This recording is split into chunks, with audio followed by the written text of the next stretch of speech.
Pernahkah kalian melihat tipe orang banyak bicara, selalu berusaha memotong, tertawa paling keras, dan melemparkan ide ke segala arah? Tapi anehnya, semakin banyak dia bicara, semakin diabaikan gonggongannya. Kata-katanya tidak berbobot, dan orang lain hanya mengangguk sopan sebelum kembali ke percakapan utama. Dia ada, tapi dia tidak dianggap. Lalu ada tipe kedua, dia lebih banyak diam, mengamati, dia mungkin hanya duduk di sudut, mendengarkan dengan saksama. Tapi saat dia akhirnya bicara, hanya satu atau dua kalimat, seluruh ruangan mendadak hening. Semua mata tertuju padanya. Kata-katanya singkat, tajam, dan penuh makna. Setelah dia bicara, arah percakapan berubah. Dia tidak butuh volume untuk didengar. Kehadirannya saja sudah cukup. Inilah manifestasi dari kekuatan sunyi. Sebuah fenomena di mana seseorang bisa diam, namun ditakuti dan disegani secara mendalam. Sekarang mari kita luruskan satu hal. Kata ditakuti di sini bukan berarti menjadi tukang bully atau sosok menyeramkan yang membuat orang tidak nyaman. Itu adalah ketakutan level rendah. Ketakutan yang kita bicarakan adalah bentuk respek tertinggi. Ini adalah rasa takut untuk mengecewakan orang tersebut. Rasa takut untuk dianggap remeh olehnya. Ini adalah sejenis kekaguman yang membuat orang berpikir dua kali sebelum berbicara sembarangan di depan kalian. Ini adalah aura yang terpancar dari seseorang yang memiliki kendali penuh atas dirinya sendiri. Di video ini kita tidak akan membahas cara menjadi misterius atau trik manipulasi murahan.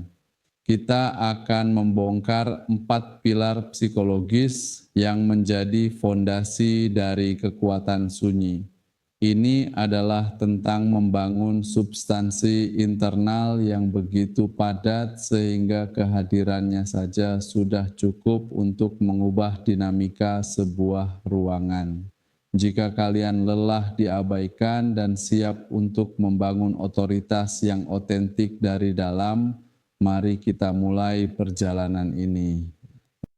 Rahasia 1, ekonomi gerak dan kata, prinsip efisiensi maksimal. Pilar pertama dan paling fundamental adalah menguasai ekonomi gerak dan kata.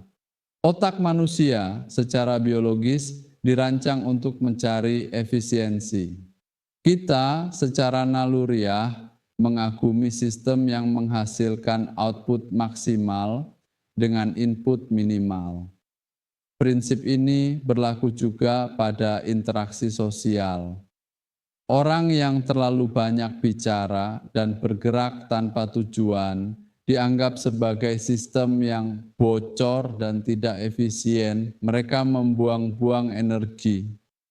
Orang yang menguasai ekonomi, kata memahami sebuah pepatah kuno dari filsuf Stoa Zeno.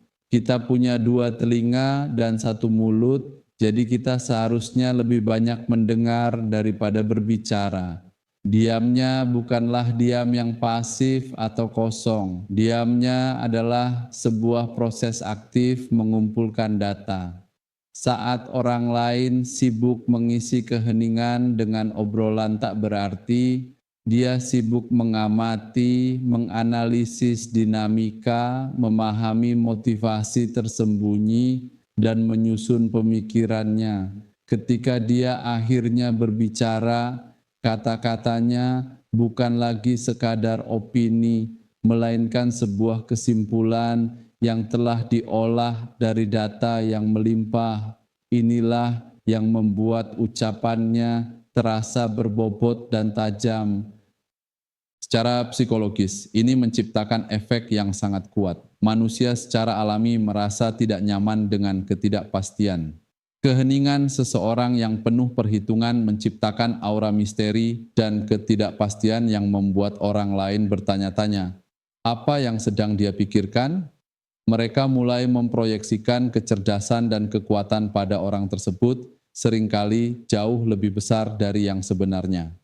Kekuatan tidak terletak pada apa yang kalian katakan, tetapi pada apa yang kalian pilih untuk tidak katakan. Hal yang sama berlaku untuk ekonomi gerak. Perhatikan orang-orang yang sangat dihormati. Gerakan mereka cenderung lambat, disengaja, dan penuh tujuan. Mereka tidak gelisah, tidak menggoyangkan kaki, atau melakukan gerakan-gerakan tak perlu. Sebaliknya, pria yang kurang percaya diri seringkali menunjukkan kegelisahan fisik. Gerakan yang tenang dan terkendali mengirimkan sinyal bawah sadar ke otak orang lain. Orang ini memegang kendali, dia tidak reaktif, dia nyaman dengan dirinya sendiri. Untuk memulai latihan ini, tetapkan satu tujuan sederhana. Dalam percakapan kalian berikutnya, paksakan diri untuk menjadi orang terakhir yang berbicara tentang sebuah topik dan fokuslah untuk benar-benar memahami apa yang orang lain katakan, bukan hanya menunggu giliran untuk merespons. Rahasia 2, demonstrasi kompetensi tanpa pamer, biarkan hasil yang berbicara. Diam tanpa substansi adalah kekosongan, diam dengan substansi adalah kekuatan. Pilar kedua adalah membangun substansi itu, demonstrasi kompetensi tanpa pamer. Ini adalah prinsip fundamental show, don't tell. Dunia ini penuh dengan orang yang mengatakan mereka hebat, tapi sangat sedikit yang bisa menunjukkannya. Pria yang lemah dan tidak disegani selalu berusaha meyakinkan orang lain tentang nilainya melalui kata-kata. Dia akan bercerita tentang betapa pintarnya dia, betapa sukses proyeknya, atau betapa hebat rencananya di masa depan. Dia terus-menerus menjual dirinya sendiri karena jauh di lubuk hatinya, dia ragu dengan nilainya sendiri, dia membutuhkan validasi eksternal untuk merasa kompeten. Pria yang diam dan disegani melakukan kebalikannya. Dia tidak pernah berbicara tentang betapa hebatnya dia. Dia fokus pada pekerjaannya, pada keahliannya, pada prosesnya. Dia membiarkan kualitas hasil kerjanya lah yang menjadi juru bicaranya. Karyanya yang sempurna, solusinya yang brilian, atau performanya yang konsisten adalah bukti yang tidak dapat disangkal. Orang tidak perlu diyakinkan, mereka bisa melihatnya sendiri. Secara sosiologis, ini adalah perbedaan antara claimed status, status yang diklaim, dan earned status, dia status yang didapatkan. Siapapun bisa mengklaim dirinya hebat, tapi hanya sedikit yang bisa membuktikannya. Ketika kalian secara konsisten memberikan hasil yang luar biasa tanpa perlu mengumumkannya, kalian menciptakan reputasi yang menyebar dari mulut ke mulut. Orang lainlah yang akan membicarakan kehebatan kalian, dan ini jauh lebih kuat daripada memuji diri sendiri. Kompetensi yang diam-diam ini juga menciptakan rasa hormat yang mendalam. Orang tahu bahwa kalian adalah seseorang yang serius, yang fokus pada substansi, bukan sekadar citra. Kalian tidak perlu menjadi yang terbaik di dunia. Cukup pilih satu bidang yang penting bagi kalian. Bisa pekerjaan, hobi, atau kebugaran fisik, dan berkomitmenlah untuk menjadi sangat-sangat baik di bidang itu. Fokuslah pada proses penguasaan, mastery. Dokumentasikan kemajuan kalian bukan untuk dipamerkan, melainkan sebagai bukti untuk diri kalian sendiri. Ketika orang bertanya tentang hal itu, jawablah dengan rendah hati dan fokus pada prosesnya, bukan pada pencapaiannya. Biarkan kompetensi kalian menjadi aura yang terpancar, bukan poster yang kalian tempel di dahi. Rahasia 3, penguasaan batasan dan konsekuensi kekuatan dari kata tidak. Disinilah kita masuk ke jantung dari kata ditakuti. Pilar ketiga adalah penguasaan batasan dan konsekuensi. Pria yang baik-baik saja dan mudah diabaikan seringkali adalah seorang people pleaser. Dia tidak bisa berkata Tidak, dia takut mengecewakan orang lain, takut akan konflik, dan rela mengorbankan waktu, energi, bahkan prinsipnya sendiri demi mendapatkan persetujuan. Akibatnya, orang tidak menghormatinya. Mereka melihatnya sebagai sumber daya yang bisa dieksploitasi, bukan sebagai individu yang berdaulat. Pria yang diam dan disegani memahami bahwa rasa hormat lahir dari batasan yang jelas. Dia memiliki pemahaman yang kuat tentang apa yang bisa dia toleransi dan apa yang tidak. Dan yang terpenting, dia tidak ragu untuk menegakkan batasan itu. Kata tidaknya diucapkan dengan tenang, tegas, dan tanpa perlu drama atau permintaan maaf yang berlebihan. Ini adalah tidak yang final.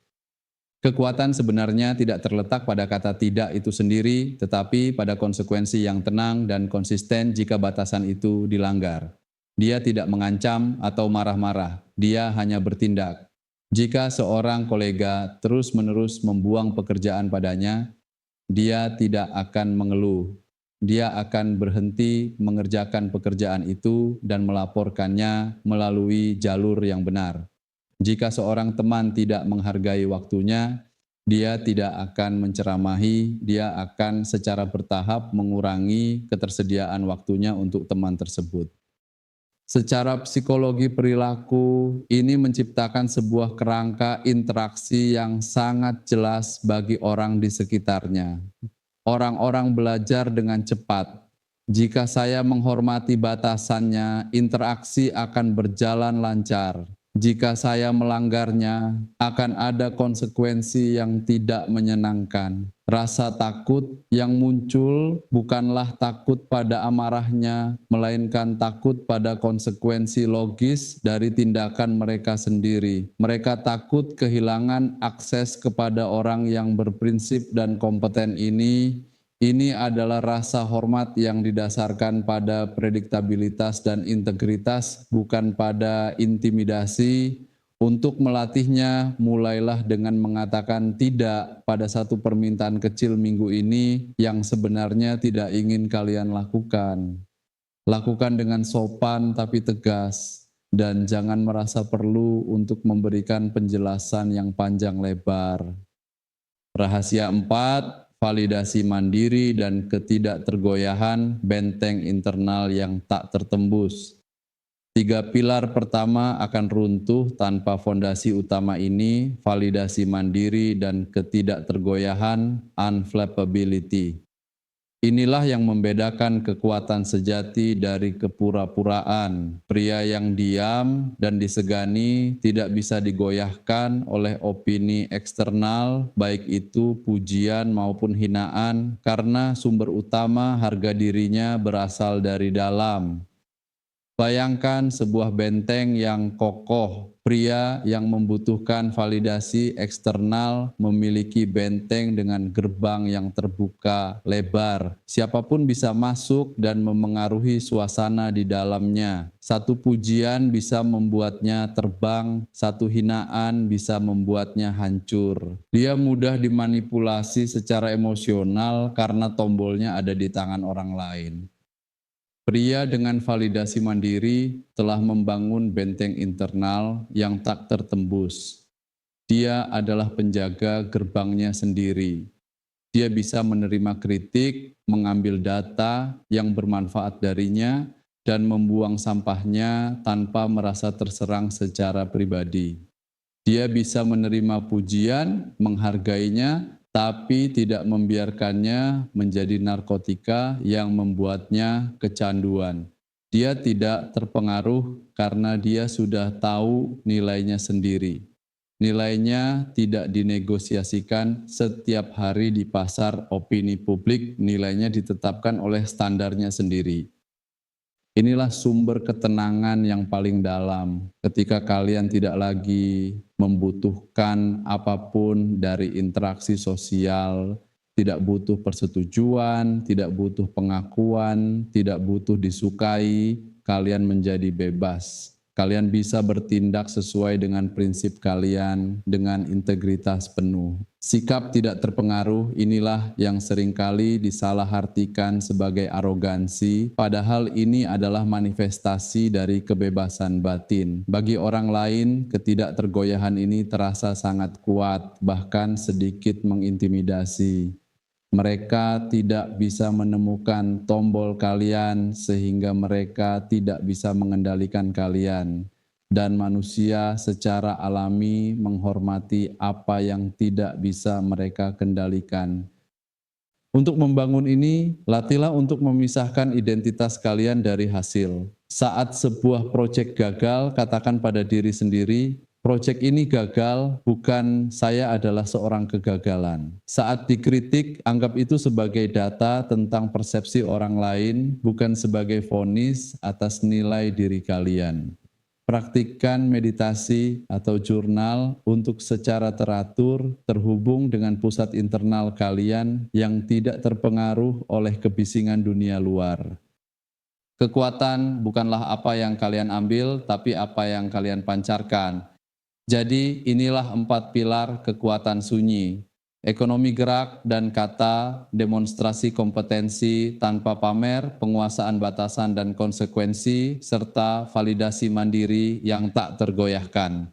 Seperti yang kalian lihat, menjadi diam namun ditakuti dan disegani bukanlah tentang menjadi sosok yang dingin atau mengintimidasi. Justru sebaliknya. Ini adalah tentang membangun kehangatan dan kekuatan dari dalam. Ini tentang membangun substansi internal yang begitu kokoh sehingga kalian tidak perlu lagi berteriak untuk didengar. Ini adalah tentang mengubah diri kalian dari reaktor yang merespons dunia menjadi generator yang menciptakan dunianya sendiri. Ya, ini adalah perjalanan dari kebisingan eksternal menuju keheningan internal yang penuh kekuatan. Kekuatan sejati bukanlah apa yang kalian ambil dari orang lain, tapi apa yang kalian pancarkan secara alami. Itu adalah efek samping dari disiplin, integritas, dan penguasaan diri. Jangan bertujuan untuk ditakuti, bertujuanlah untuk menjadi seseorang yang sangat kalian hormati dan biarkan dunia meresponsnya. Sekarang pertanyaan untuk kalian. Dari keempat pilar ini, ekonomi, kompetensi, batasan, atau validasi mandiri, pilar mana yang menurut kalian paling penting untuk dibangun saat ini dalam hidup kalian? Bagikan pemikiran kalian di kolom komentar. Mari kita mulai membangun kekuatan sunyi kita masing-masing.